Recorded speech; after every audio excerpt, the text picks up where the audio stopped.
إلهي وسيدي، فأسألك بالقدرة التي قدرتها، وبالقضية التي حتمتها وحكمتها وغلبت من عليه أجريتها، أن تهب لي في هذه الليلة وفي هذه الساعة كل جرم أجرمته، وكل ذنب أذنبته، وكل قبيح أسررته، وكل جهل عملته، كتمته أو أعلنته، أخفيته أو أظهرته، وكل سيئة أمرت بإثباتها الكرام الكاتبين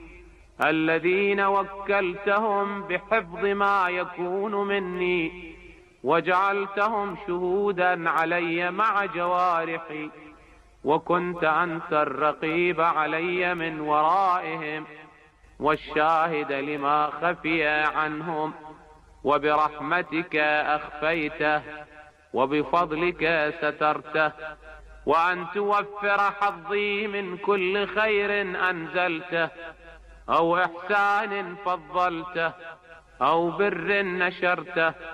أو رزق بسطته، أو ذنب تغفره، أو خطأ تستره. يا ربي يا ربي يا رب، يا إلهي وسيدي ومولاي ومالك رقي، يا من بيده ناصيتي، يا عليما بضري ومسكنتي، يا خبيرا بفقري وفاقتي، يا ربي يا ربي يا رب، أسألك بحقك وقدسك وأعظم صفاتك وأسمائك أن تجعل أوقاتي من الليل والنهار بذكرك معمورة، وبخدمتك موصولة، وأعمالي عندك مقبولة، حتى تكون أعمالي وأورادي كلها وردا واحدا، وحالي في خدمتك سرمدا. يا سيدي، يا من عليه معولي، يا من إليه شكوت أحوالي، يا ربي يا ربي يا رب، قو على خدمتك جوارحي، واشدد على العزيمة جوانحي، وهب لي الجد في خشيتك والدوام في الاتصال بخدمتك،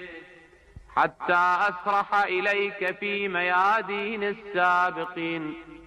وأسرع إليك في المبادرين، وأشتاق إلى قربك في المشتاقين، وأدنو منك دنو المخلصين، وأخافك مخافة الموقنين، وأجتمع في جوارك مع المؤمنين.